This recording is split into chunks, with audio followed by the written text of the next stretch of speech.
Je viens de rentrer d'un séjour aux Canaries. Je suis partie du 28 janvier au 13 février aux îles Canaries, d'abord à Grande Canaria et à Tenerife, et je me suis dit que ça serait cool de te faire un budget de ce voyage. Donc je suis partie 17 jours, c'est un voyage qui a été prévu au dernier moment, ça c'est ma spécialité.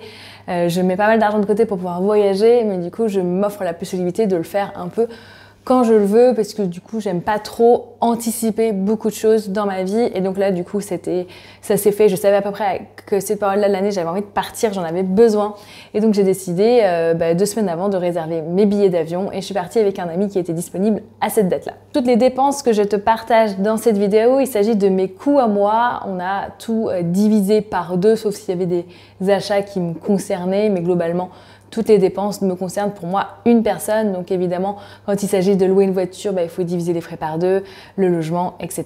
etc. Donc tout ça, ce sont mon coût pour une seule personne pour du coup 17 jours de voyage. Donc on commence par les budgets transport. Donc le transport, ça concerne pas mal de choses. D'abord, il y a le billet d'avion. Donc le billet d'avion aller-retour, ça m'a coûté à peu près 180 €. Ensuite, sur place, on a dû réserver un ferry du coup pour changer d'île. Donc le ferry entre Grande Canaria et Tenerife, c'était 65 € le billet pour 1h30 de trajet.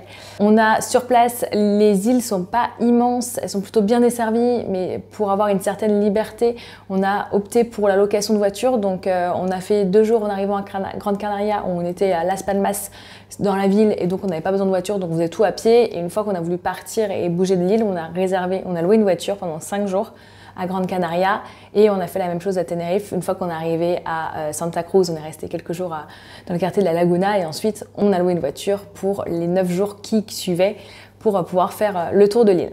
Donc niveau budget location de voiture, on a fait une première location de 5 jours et une deuxième location de 9 jours. Donc ça nous a coûté 75 € et 153 €. Donc pour moi, tu coûtes 37,50 € la première location et 76 € la deuxième. Donc c'est tout à fait correct. Les prix de la location en voiture sur place, ça coûte vraiment pas cher. Ça ne coûte pas cher parce qu'on a fait le choix de prendre des locations où on a pris 0 assurance, 0 franchise, et je te le dirai après, mais ça nous a coûté un peu cher à la fin du voyage. Du coup, on a eu des frais de carburant, l'essence là-bas ça coûte moins cher. On a fait 2 pleins, donc à peu près la moitié d'un plein, et après quasiment un plein complet pour le deuxième, la deuxième location, et le tout ça nous a coûté en tout 65 € pour du coup un plein et 3 quarts. Donc voilà, après on a fait pas mal de transports, de voyages, que ce soit entre le bus et l'aéroport et le centre-ville, des déplacements en bus dans les grandes villes, et quelques fois on a pris le taxi 2-3 fois quand il s'agissait d'aller dans des endroits assez loin. Et moi, à titre personnel, je prenais le taxi pour aller à l'aéroport de chez moi en France. Coût total des dépenses pour le transport, j'en suis à titre personnel à 431 €, tout inclus. Donc les billets d'avion, la location de la voiture, l'essence, les trajets entre les villes, le taxi, tout ça. Ça représente à peu près, si tu divises au nombre de jours, donc les 17 jours, ça fait à peu près 25 € par jour de transport. Deuxième bloc de dépenses, c'est l'hébergement. Donc pour les logements, on a principalement logé soit en auberge, donc ça se fait beaucoup là-bas en Espagne, du coup notamment aux Canaries, c'est des grandes auberges où soit tu dors dans des chambres partagées, donc type dortoir, ou des chambres individuelles, mais tu as des communs partagés, donc des espaces de vie. Enfin, c'est des lieux qui sont assez sympas, qui te permettent de rencontrer pas mal de gens, et surtout à des frais, à des coûts assez faibles. On a aussi quelquefois réservé des apparts, et quand on était en appartement, du coup on avait chacun notre chambre. Il faut savoir qu'au niveau des logements et même du voyage en général, quand on est arrivé sur place à Grande Canaria, quand on est arrivé à Las Palmas, on avait réservé que nos 2 premières nuits. Et tout le voyage, on a tout réservé à la dernière minute. C'est-à-dire que le ferry, on l'a pris 2-3 jours avant parce qu'on savait à peu près quand est-ce qu'on allait arriver, quand est-ce qu'on voulait partir à Tenerife. Les différents logements, on l'a fait en fonction du parcours qu'on a décidé de faire. En gros, quand on est parti le jour J, on n'avait même pas un tiers du programme qui était fait. Ça s'est fait vraiment sur place, et les logements, on les a adaptés. Le voyage, on l'a adapté en fonction des logements qu'on avait trouvés, des lieux où on voulait aller et du programme qu'on se faisait. Donc le coût total du logement à titre personnel, du coup, j'en ai eu pour 422 € sur 16 nuits. Ça représente 26 € par nuit et par personne. Donc c'est très correct, c'est des tarifs qui sont très faibles, donc c'est vraiment top. Ensuite, toute la partie alimentation, donc courses, resto, bar, j'inclus tout en même temps parce que généralement on se prenait un verre, on prenait des tapas en même temps. Les tapas là-bas c'est un peu la spécialité. Du coup j'ai tout regroupé en même temps parce qu'on se prenait souvent des verres en même temps. À part le logement où on est resté pendant 5 jours, enfin 4 nuits, où on avait un appartement, une cuisine, où on s'est fait à manger chez nous, pendant tout le reste du séjour, on allait tout le temps manger à l'extérieur. Donc, niveau alimentation, on n'était pas sur un budget économique. Mais il faut savoir que là-bas, les coûts sont hyper faibles.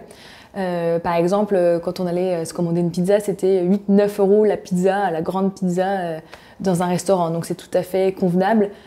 C'est pareil si, par exemple, les bouteilles d'eau, l'eau, tu le payais dans les restaurants. Mais par exemple, si tu prenais une bière, la bière, elle coûtait 1,50 €, c'est le même prix qu'une bouteille d'eau. Et ça revenait à quasiment rien par jour. On s'en sortait à 10-12 € par personne, un peu moins pour chaque repas par jour, donc c'était très correct. Et du coup, au niveau de notre budget alimentation, resto, on est à 351 € par personne. Ça représente 20 € par personne et par jour. Donc, quand tu es en voyage, à partir du moment où on était tout le temps en extérieur, ça reste des budgets très corrects. Ensuite, au niveau des activités, alors il faut savoir qu'on a été dans cette région parce qu'on aime beaucoup la rando. Ce sont des îles où tu as du coup aussi bien la montagne, de quoi faire de la randonnée et la mer pour pouvoir te baigner. Donc au niveau des activités, il y a vraiment de quoi faire et on n'a pas fait d'activité payante en tant que telle. La seule activité payante qu'on a fait, c'est quand on était dans un petit village et il y avait un petit jardin botanique et on a payé 1,50 € l'entrée pour visiter ce petit jardin. Mais voilà, sinon toutes nos activités, ça a été randonnée, piscine naturelle et visite de village, donc on n'a pas fait d'activité payante. Donc le budget activité, c'était 1,50 €. Voilà, c'était pas forcément volontaire de notre part, c'est juste qu'il y avait largement de quoi faire sans avoir à dépenser des sous pour aller dans des parcs d'attractions ou des choses comme ça. Et enfin, dernière catégorie de dépenses que j'appelle les extras. C'est-à-dire des dépenses qui sont pas vraiment catégorisées. Donc j'ai mis dedans la crème solaire. Bon, c'est pas vraiment... C'est juste que du coup, quand tu prends l'avion et que tu as un bagage à main, t'es limité en termes de quantité et comme il faisait chaud là-bas et que je sais que j'allais mettre pas mal de crème, du coup on s'était dit qu'on allait acheter la crème sur place et qu'on divisait le pot de crème à deux, c'est ce qu'on a fait. Donc voilà, j'ai ajouté le budget crème solaire, donc la crème était à 18 €, donc à 9 € chacun.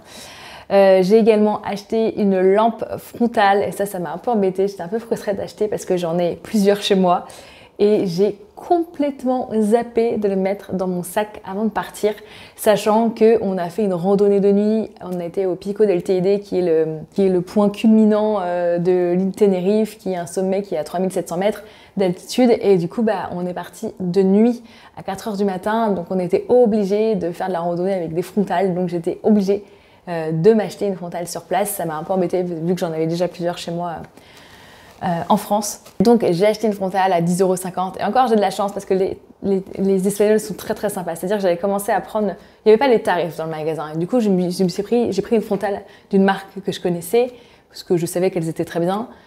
Je vais pour payer et puis le vendeur me dit « Ah bah si vous voulez, j'ai un modèle aussi bien qui est beaucoup moins cher, je peux vous le proposer. » Et du coup je dis « Bah ouais, ok. » Et du coup j'ai payé une frontale 10 € alors que celle que je voulais à la base elle était à plus d'une vingtaine d'euros. Donc trop sympa les Espagnols qui n'ont pas forcément cherché à m'entuber comme on peut dire en essayant de me vendre une frontale plus chère. Et cet exemple-là, je permets de rebondir là-dessus, c'est que par exemple à un moment donné on était dans un restaurant et on demandait quel était un conseil pour choisir un vin. Et la première chose qu'il a fait, le serveur, il aurait pu nous conseiller un très bon vin, un vin assez cher. Et en fait, non, pas du tout. Il nous a conseillé le premier vin, le moins cher qui était sur la carte. Donc c'était très drôle parce qu'on s'attendait absolument pas à ce qu'il nous propose ça. Parce que généralement, quand on demande un bon vin, les serveurs ont très facilement tapé dans les vins les plus chers. Bref, c'était une parenthèse. Et pour continuer dans la partie extra, il y a eu une dépense qui nous a fait un peu mal. C'est que en fait, on a loué des voitures, deuxième voiture qu'on avait à Tenerife. On s'est garé pour aller faire cette fameuse rando de nuit. Et il s'avère que le parking, en fait, c'est une randonnée qui est assez connue, fréquenté et donc le parking avait genre 5-6 places et était déjà complet quand on est arrivé. Donc on a dû essayer de trouver une place, on a réussi à se caler entre deux gros rochers dans un coin d'une route. Et la voiture, bon, elle était garée, mais pas non plus hyper bien. On aurait pu faire mieux. Enfin, on aurait pu. C'était compliqué. Vraiment, il n'y avait pas très peu de place.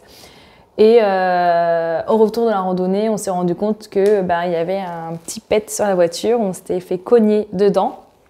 Et évidemment, c'était à l'endroit où la voiture dépassait un tout petit peu sur la route, pas grand-chose, mais voilà. Et au moment de rendre la voiture, on a fait comme si de rien n'était. On espérait que l'agence ne voit pas l'accroc qui a été fait sur la voiture. Malheureusement, c'était difficile de le cacher, il était quand même assez visible.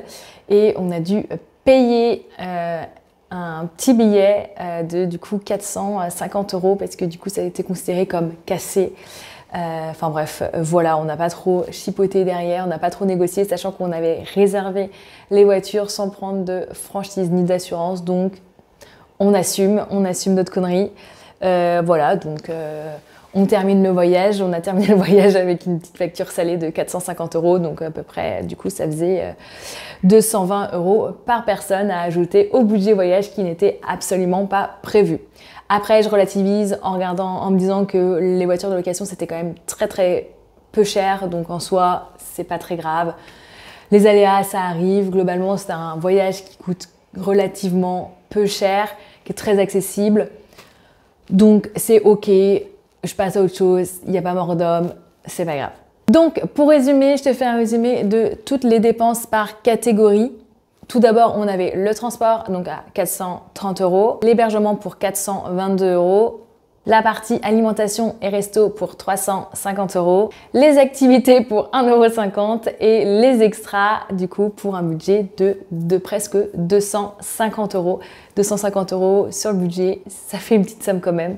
Donc je suis sur un total pour un séjour de 17 jours aux Canaries de 1456 € total de budget voyage, ce qui représente une moyenne à 85 € par jour de voyage. Donc voilà pour le budget des vacances à Tenerife. J'espère que cette vidéo t'aura plu, peut-être que ça t'aura inspiré et donné envie de partir voyager là-bas en Espagne. Je ne peux que te le conseiller si tu kiffes la mer et la montagne, c'est vraiment génial. Les personnes là-bas sont vraiment tellement gentilles. C'est vraiment un lieu que je conseille. Je conseille vivement, la mentalité là-bas, elle est vraiment trop chouette et c'était trop agréable. Et surtout, il fait beau toute l'année et c'est top. Bon, je te conseille peut-être plutôt d'y aller hors saison. Nous, on y était en hiver, donc il y avait moins de monde. Ça reste quand même des lieux qui sont touristiques, notamment à Tenerife et pour Grande Canarie, ça va être le sud de l'île qui va être très touristique. Et le nord, à Las Palmas, où il y a des surfeurs et tout, il y a quand même pas mal de monde, mais ça reste quand même des îles que je conseille vivement de visiter si tu as envie de partir pas très loin pour pas très cher. Voilà, mon objectif maintenant, c'est de remettre pas mal d'argent de côté pour mon prochain voyage. Je n'ai pas encore défini où est-ce que j'allais partir et quand j'allais partir, peut-être plutôt en fin d'année. Et je pense que je partirai plus loin et plus longtemps. On s'y est au courant. En tout cas, n'hésite pas à me partager tes idées de voyage, les coups de cœur que tu as pu avoir. Et on se dit à très vite.